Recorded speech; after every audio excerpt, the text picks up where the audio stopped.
Hi friends, welcome to Vaishnavi vlogs. ఈరోజు నేను మీకు చికెన్ దమ్ బిర్యానీ ఎలా చేయాలో చూపిస్తాను.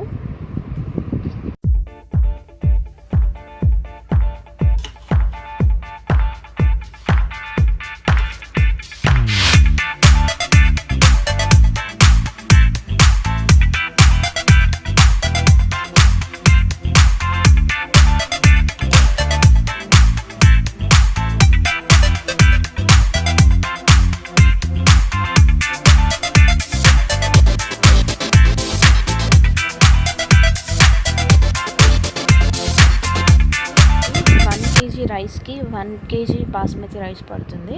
ఇది 1 kg బాస్మతి రైస్ని ఒక 1 అవర్ మనం బిర్యానీ ప్రిపేర్ చేసే ముందు 1 అవర్ నానబెట్టుకోవాలి. దీన్ని ఇంకా పిండి తడుపుకొని పెట్టుకోవాలి. ముందే దమ్ బిర్యానీ కదా, మనం గిన్నెకి పట్టించాలి కదా ముందు, అలా అనేసి.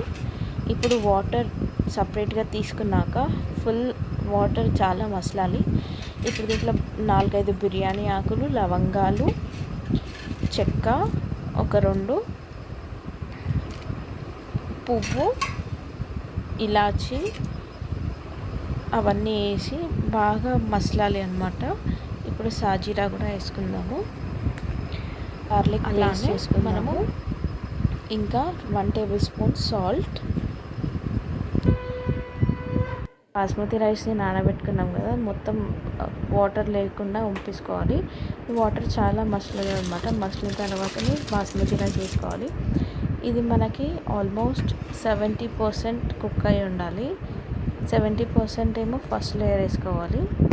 ఇప్పుడు మనము వేరే గిన్నెలోకి తీసుకుందాము. చికెన్ నేను యాక్చువల్లీ 1 డే బిఫోర్ నానబెట్టాను, మసాలాస్ అన్నీ వేసి.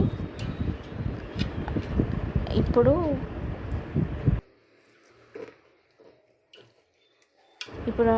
గట్టిగా కిందికి ప్రెస్ చేసుకుందాము. దానివల్ల మనకి కరెక్ట్ ఈక్వల్గా సెట్ అయి ఉంటుంది మసాలాస్.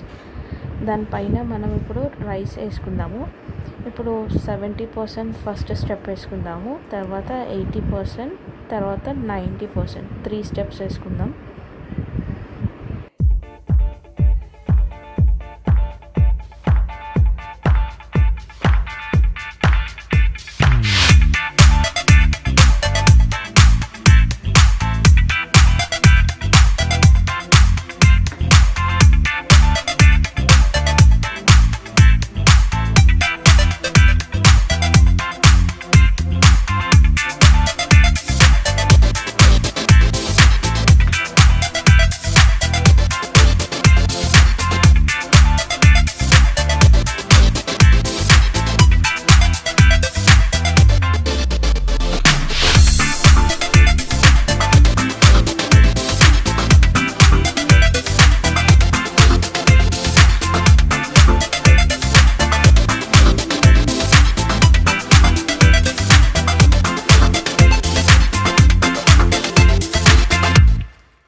ఇప్పుడు సెకండ్ స్టెప్ వేసేసుకున్నాం కదా. ఇప్పుడు థర్డ్ స్టెప్ ఏమో కొంచెం వాటర్ ఉంటుంది మనకి కింద. సో మనం స్ట్రైనర్లోకి తీసుకుందాము. స్ట్రైనర్లోకి తీసుకుంటే డ్రాప్ వాటర్ ఉండకుండా మంచిగా కరెక్ట్గా ఇప్పుడు స్ట్రైనర్లోకి తీసుకున్నాం కదా, ఇది కంప్లీట్గా దీంట్లోకి వేసుకోవాలి. ఈక్వల్ లెవెల్గా పెట్టేసుకుందాము. ఇప్పుడు కొంచెం మంచిగా లెవెల్గా చేసుకొని తర్వాత మనం ఇక్కడ వేయించుకున్నటువంటి ఆనియన్స్ అవన్నీ వేసుకున్నాం. ఇప్పుడు సపరేట్గా ఇప్పుడు మనం బాయిల్ చేసుకున్నాం కదా రైస్ని, ఆ రైస్ వాటర్తోనే 1.5 గ్లాస్ వాటర్ వేసుకుంటే మనకి దమ్ పెడితే కూడా లోపల మొత్తం స్టీమ్ అయ్యేసి ఉడికిపోతుంది. ఒక 5 టేబుల్ స్పూన్స్ నెయ్యి వేసుకున్నాము.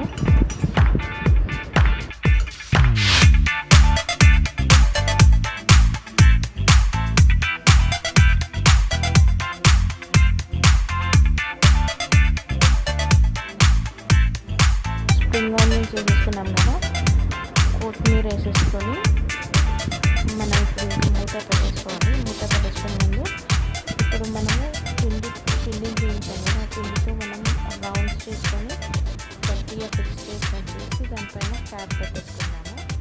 దానివల్ల మనకి ఎయిర్ అనేది తగ్గుతుంది. ఒకవేళ మీకు వీడియో నచ్చినట్టయితే లైక్, షేర్ అండ్ సబ్స్క్రైబ్. ఈ వీడియోని మీరు చూసి చేసినట్టయితే మీరు నాకు కామెంట్ బాక్స్లో మెన్షన్ చేయండి ఎలా అయిందో. ఇప్పుడు దీనికి ఫస్ట్ 10 మినిట్స్ హై ఫ్లేమ్లో పెట్టాలి. తర్వాత ఒక 15 మినిట్స్ సిమ్లో పెట్టుకున్నాక మొత్తం అప్పుడే క్యాప్ తీయొద్దు. సిమ్లో పెట్టుకున్నాక స్టవ్ ఆఫ్ చేసుకున్నాక ఒక 5 మినిట్స్ అలానే పక్కకు పెట్టుకున్నాక క్యాప్ తీసాక చూసాక ఇలా ఉంటుంది.